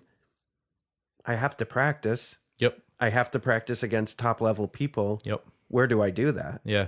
Maybe TTS. But TTS isn't the same. right, Yeah. right. So that's so I get why they were like at LVO, why they went to the Last Chance, why they why they went to all these other big tournaments that had invites, because it's like, where else are you going to get an opportunity to play this level of players? And it's frustrating because I gotta travel so far now. Like, Right. it's almost, maybe I don't go to these places, but I want in. Like, I want Nova's a good shot. But Nova, I'm the first on the waiting list. So how it goes is I got my Supernova because I've never gotten one before, and I finally get one, and that was dumb, but I did. So I got it, and I'm like, well, Warlord Games is going to be there. They didn't put their stuff in. Long story short, they're not going. So I held off on buying some of my tickets to some of the events I want to go to because I was expecting a whole slew of events to happen. Yeah. They didn't. So I'm on the Legion waiting list. I'm number one, but there could be a chance everyone shows up and plays, and Yeah. that stinks. So I don't even know, right? Like, I don't even know if I'm in or not. So that's kind of a bummer. But going back to the RPQ, let's talk about the weird prizes. Just bizarre stuff, Well, right? okay, let's get to that in a second. Okay. Because I just realized that I haven't really. I talked about my list on Scoundrels yesterday's on their podcast yesterday, but I haven't talked about it Okay, on here. yep. So I think we mentioned it last week, but just so everybody knows, I was playing Krennic with Strict Orders, Naked Veers. I had 4 Stormtrooper DLTs. I had a Death Trooper with Hunter, Recon Intel, their upgrade weapon, and their DLT, extra trooper DLT. Yeah. And then one of them, they both had that, and then one of them had comms relay. Then I had 2 snipers, and that was my list. It's a nasty list. I mean, you played against it. Yeah, it's I want to play it against it again. Yeah. Of course. Well, I got a rematch, right? Right, Like, right. If I looked at it on the paper, I'd be like, that's not for me. I don't like it. Yeah.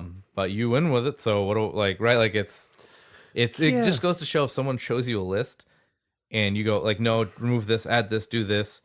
That's how you like to play it, right? Because I look at the double like, and I think if you only take one Imperial Commander, you just double down on cheap stuff, right? Just jam it full of stuff. Make that 12 activation list that you like to play, right? So that the fact that you didn't gives you better command cards because I just have the generic and Yep. Well, so here's a couple of things with this list. The reason I like it. One, as you found out, my commanders don't matter after turn 2.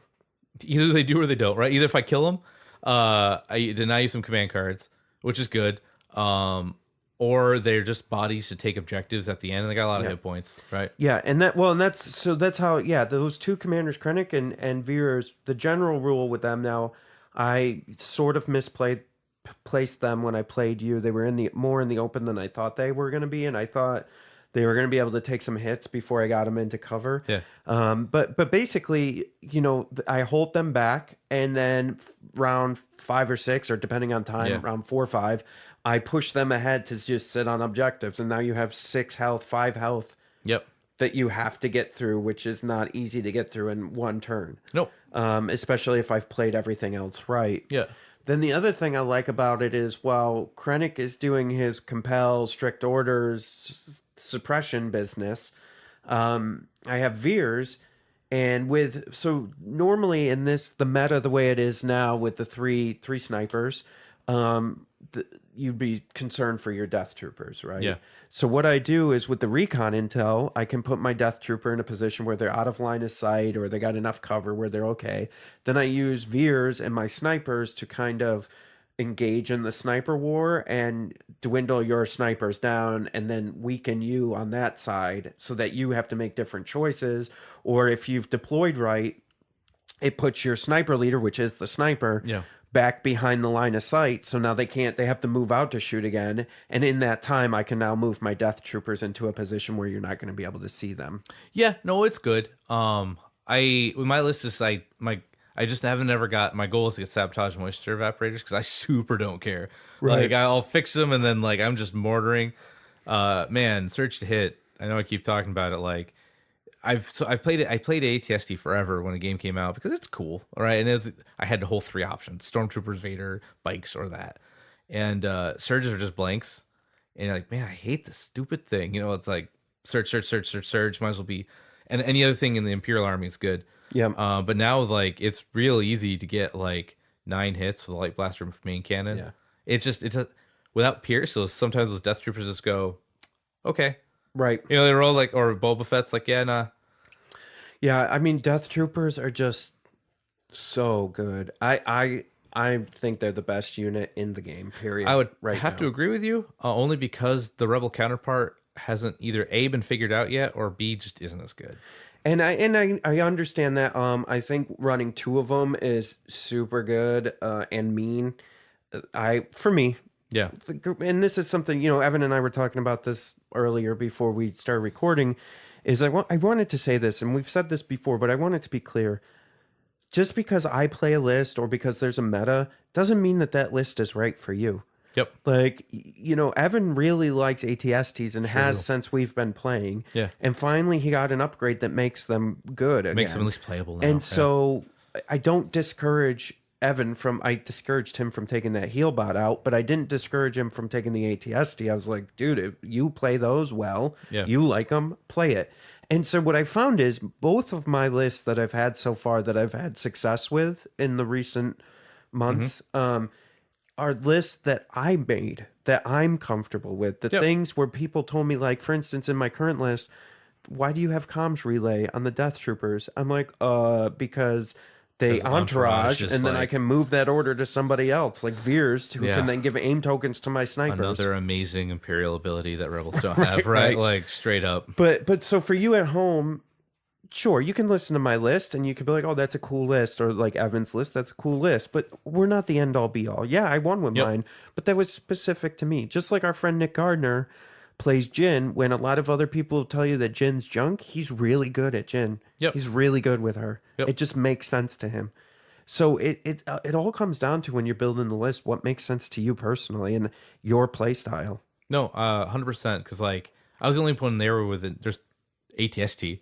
Like, right? Like I'm like, oh man, what if someone else brings one? And I'm like, no one's bringing one. You know, I was just like, There was a tank. yeah, there was a tank. Tanks are like, you know, every time I showed my list to somebody, like, why aren't you using a tank? And I'm like, Yeah, they're the new hotness. yeah, they're the new hotness. But man, don't underestimate the height that thing can see now, the ATST. So you look up and down, like, no, I can see all your bases behind that barricade. You don't get cover. Here's 6 damage, right? No, that's absolutely true, and I fell victim to that against you. Yeah, I was like, just like, crap. You know, like I moved up where this weird little barricade area, like a little like landing area, and I moved my ATST up, and I'm like, I can see Krennic no cover. Like, no, he's got cover. I'm like, he sure doesn't from this. Yeah. And so it was like 6, and you're like, oh, you know, you got 2 blocks, and so Krennic, like, you know, beeline for, then Veers is open. I'm like, yo, I see Veers. You know, it's just like, here's this. So that felt good for a minute, but no, yeah, just play what you want, man. Like, just do what you want. But anyways, yeah, so I'll just walk through. So first I played a young man with a Krennic Boba list. And he had a Death Trooper or 2. I don't remember now off the top of my head. And then the second game was actually a newer player, and I'm so sorry, man. I forgot your name.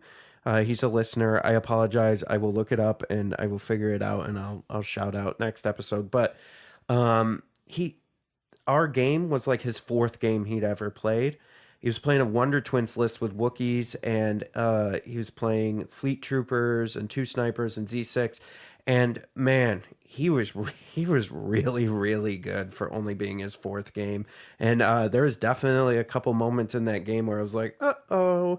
Especially because we were on that same container board that you were saying was so good for the ATST. Yeah, guess what else it's good for is fleets. You sure? Yeah, finally, right? They Not get a chance. tons of line of sight blocking stuff, so not a lot of distance. So I had to get up close and personal. And man, I started to get eaten alive by those fleets until I made some moves, and then, and then finally I ended up taking it on MOV. But man, it was crazy. Man, Ready's really good when you don't have to worry about getting shot the turn you proc it, right? Right. So I ended up winning that one, and then I played you, and we had an excellent game. And then I played Nick Gardner, who was playing a Luke Jin list. Oh, you played Jeremy's son first, right? Yeah, first round. Yeah, Okay. William. And so then, Nick's got Jin, Luke with E-Stims. Jin had something on her. I don't remember. Battle Meditation on Luke. Yeah. And then, is it 5Z6 with frags? Or I think 5C6 with frags. and then 3 snipers. 2 or 3 snipers. Three snipers, yeah. Mean list. And with Jin, and he knows how to run Jin. I said on the Notorious Scoundrels that I played a perfect game. And I didn't mean that as like I meant it. I did. I played a perfect game. Yeah. I didn't mean it to like talk myself up. I meant it as I've never done that before. I didn't make a single mistake.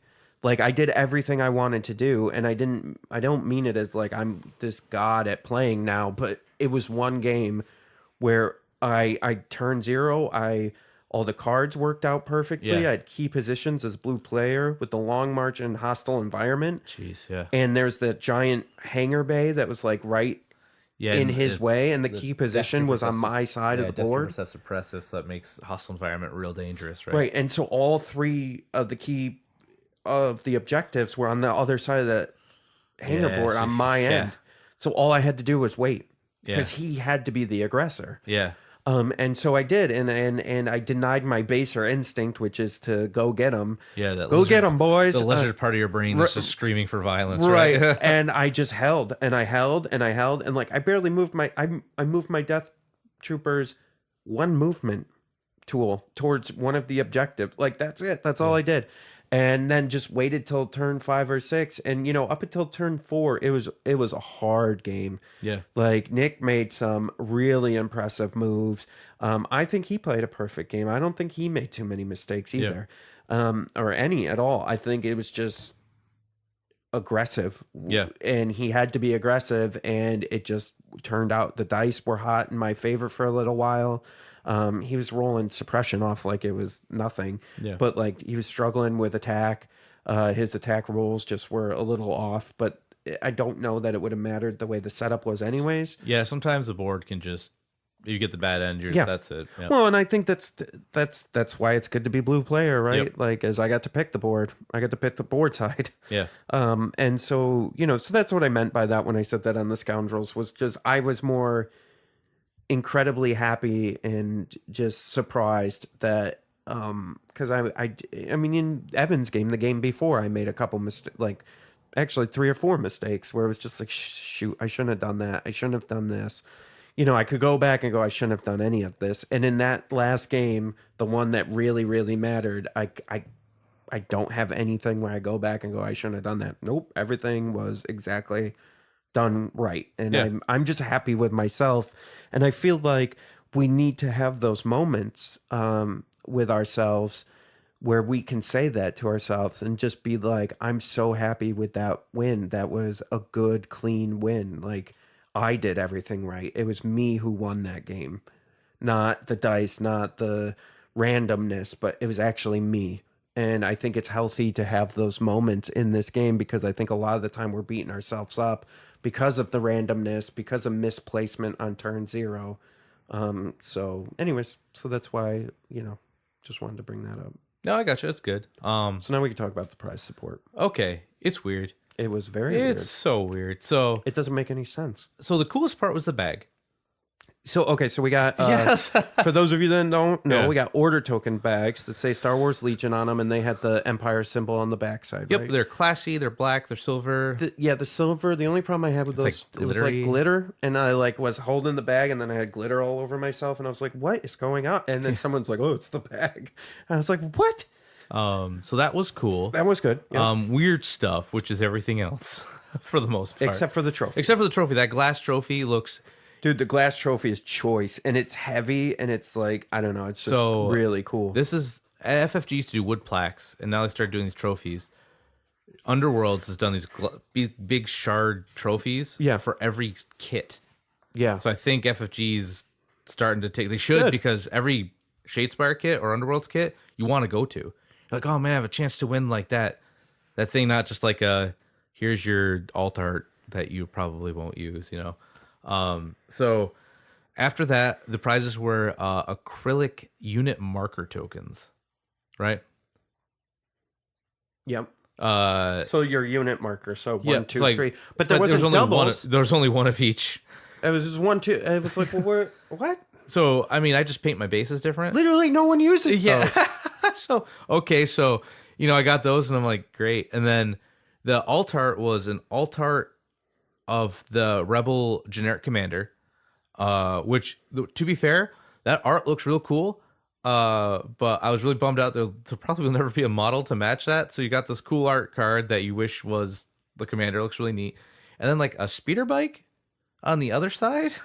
So that's weird. And then what was it top 4 got Imperial Order tokens? Yes. Yeah, and so so- they basically look, so they're different from the high command ones. The high command ones were like green. Yeah, those are Palpatine themed. Yeah.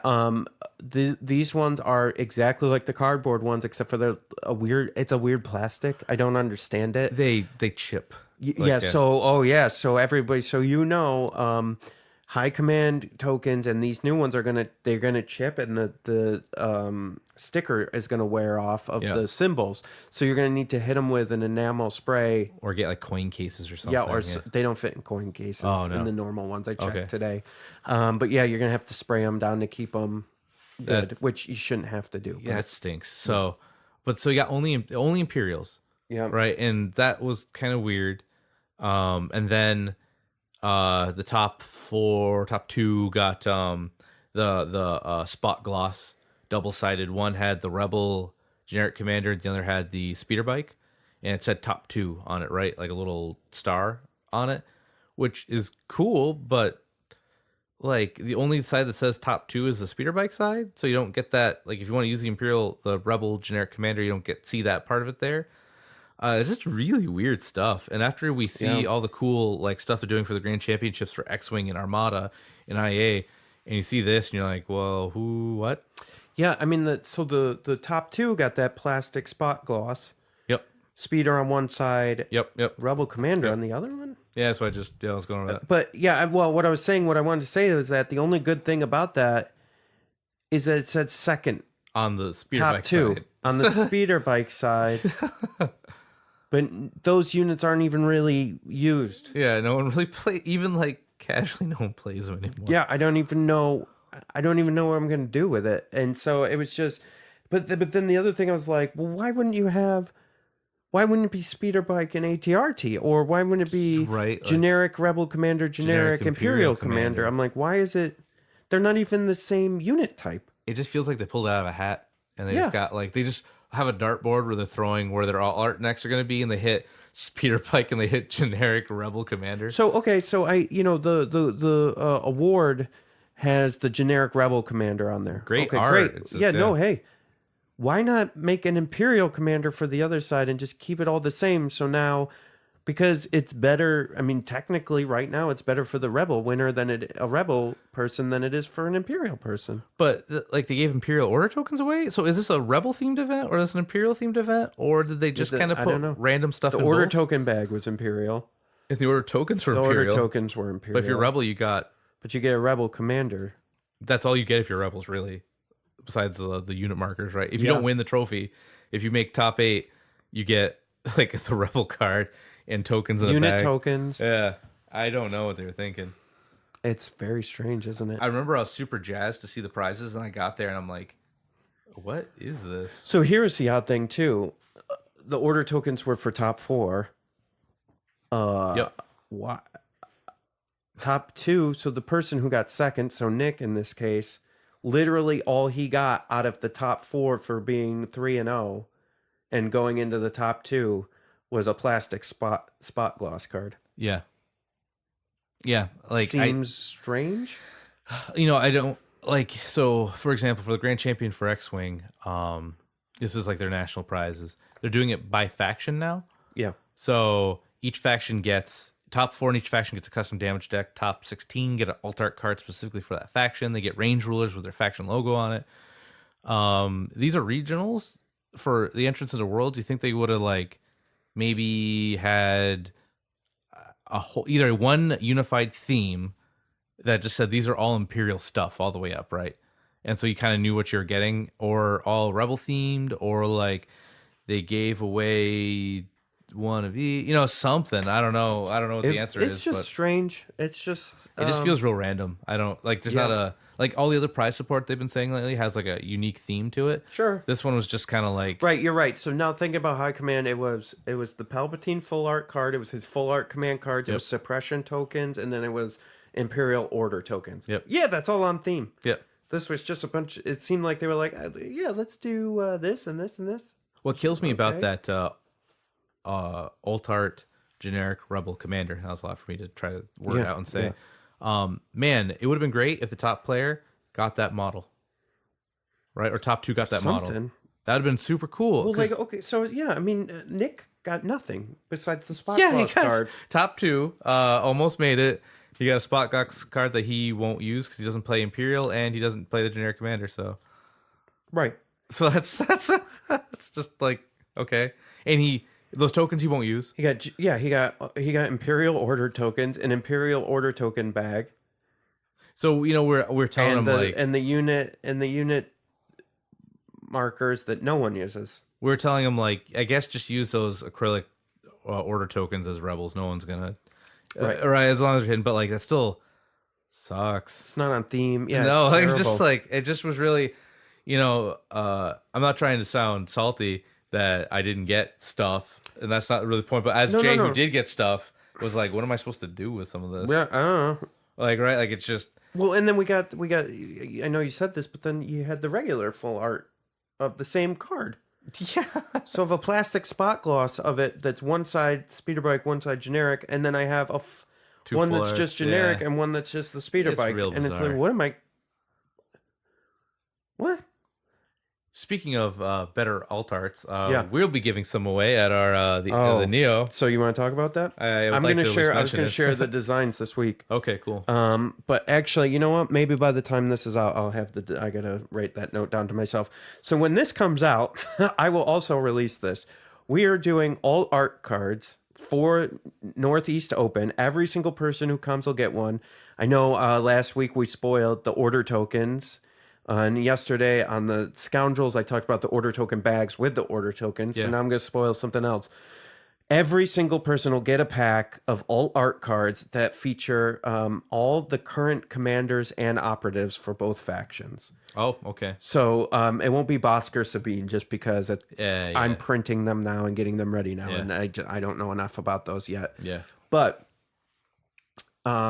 so it's going to be 5 for each faction. So all 4 commanders that are currently out and the operatives for each faction. And we're doing them like classic baseball cards, like old, like 1980s tops. Yeah, they look really cool. Cards. So on the front is the unit, whoever the character is, with their name and their faction symbol, and then on the back is all their stats, like an old school baseball card. I think that's really cool. Like, I get that, like, as FFG, you can't shoot your musket all at once and have all your all arts at one event, and you have nothing to give away prior. But just make a theme. Like, every X-Wing Open, this last year was... The first year was Empire. The year before was Scum, and this past year was Rebels. And so what that meant is you got a damage deck with that faction's kind of logo on it, and you got all art cards. This year was, like, Luke and Wedge and not Wedge, but Luke, Biggs, Red 5, like the trench run team. You could get them, and that was fine. Even if you didn't play those, you understood that it was all Rebel, right? And the year before it was all Scum. You got full art titles for each of the ships, and the year before that you got a Darth Vader Arabish card and a Darth Vader deck. Like, even if you didn't play that faction, it was all, you knew what you were kind of like walking Isn't that into. odd? I wonder, do you think maybe whoever's running organized play for X-Wing actually plays X-Wing, and whoever's running it for Legion doesn't actually play Legion? Could be. 'Cause that's what it sounds like. Yeah, because I know every time the 'Cause, like, X-Wing stuff is just super good. Right, to know the trench team means you need to play. Like, to know how things work, you would need to play, Yeah. The way they hand out all art cards, it's like they don't play because it doesn't make any sense. Yeah, it's just real random. Like, I get you're trying to do something for both, but if you're gonna do order tokens, like that's kind of Well, they had those all art cards of this full art stormtrooper, and then they have the rebel trooper on the back end. Yeah. They have the snows and the fleets. They have the they have Veers and Leia. Like, Yep. what is the problem here? Like, why all of a sudden is it speeder bikes and rebel commander? Just weird. What? I don't know. It's just like they could just do, like, what kills me is they could just put the rebel and the imperial symbol half and half in the back of the order tokens, and that solves all the problem. Right. The other thing too, I noticed the speeder bike, and this is just me being picky, but the speeder bike is a different art style than all the other art. So all the other art is like I'll put pictures of it up, but it's like paintings, like, they're done in like Photoshop or something, but they're like they're digital paintings, and so they look almost realistic, just painted. The speeder artwork is like a illustration, like a line art illustration. I'll show you after, but like what happened?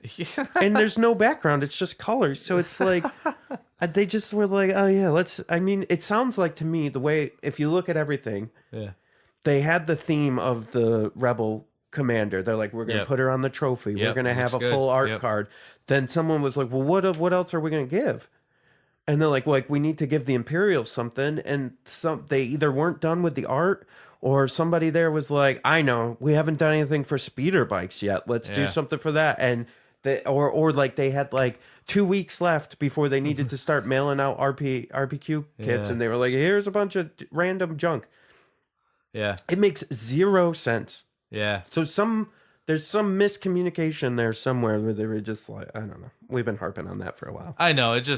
We've been going on for a while about it, but it just was like, it's very, I don't know, if you're going to travel to these, like it's like a 4-hour drive to one of these events in Canada. Like, it would be nice to know that those, like, it's a good thing for this red, I'm always going to say, is it red hat goblin? Hooded goblin. Like, they're making their own stuff. Yeah. Like, hey, if you come here, we're giving away stuff you can only get here made for Legion. That's okay. Like, I'm going for their, with that, yeah. I'm going for their stuff, but not the actual Fantasy Flight stuff. That's what we're doing at the Northeast Open, right? Like, we're making our own stuff. A bunch of custom stuff. So just to kind of tie this in a bow a little bit, just some reminders. Northeast Open, please register. Seats are filling up, and you're gonna get a ton of good tchotchkes. You're gonna get, like we just announced, the full, the alt art commanders and operatives card deck, card pack. You're gonna get Northeast Open order tokens. You're gonna get a Northeast Open order token bag. Now, I said this before, and I said on Scoundrels yesterday. So we will never sell these. No. Okay, you can only get them at Northeast Open, or we're gonna have a surplus of it. We're gonna be giving them away in, like, some of the giveaways we do, like we're doing the land speeder and tank right now. We would do like a Northeast Open set, or like or meet and greets or some other events. Well, that's the only way you'll be able to get these, is to actually like be a listener. You can't just buy these. I'm not gonna make these available for purchase. So you're gonna get your money's worth just in the giveaway that we give you for signing up. So please register.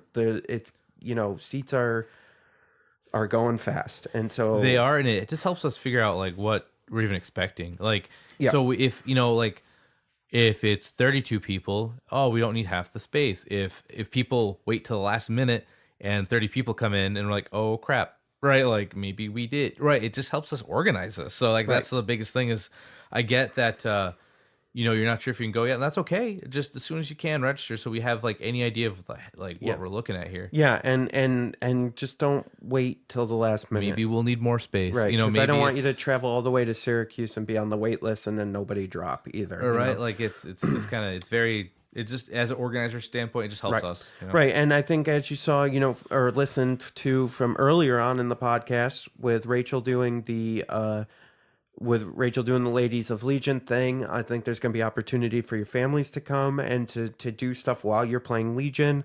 We're talking about doing like a meet and greet at like a bar or something or restaurant that evening, Saturday evening. So we'll all hang out. And then, I think it's going to be just a ton of fun. So please, please, please register as soon as you possibly can so that we know who's coming. We know how many tables we'll need, etc. And I want you there. So I want you to register before we're sold out. Yep. Especially our listeners, and so that's that. Anything else from you, Evan? No, I think I'm good. Friend. No? All right. Well, hey, everyone. Thank you so much for listening. Thank you for supporting us. We're just a couple of knuckleheads who just love Legion so much that we decided to talk about it for 2 hours. And we get all worked up about it. We get all worked up about a game, and hopefully you've enjoyed what we've been saying. So thank you so much for listening, and we'll talk to you next week. Everyone, stay rad. Join us next week for another edition of the Fifth Trooper podcast. This has been a Fifth Trooper production.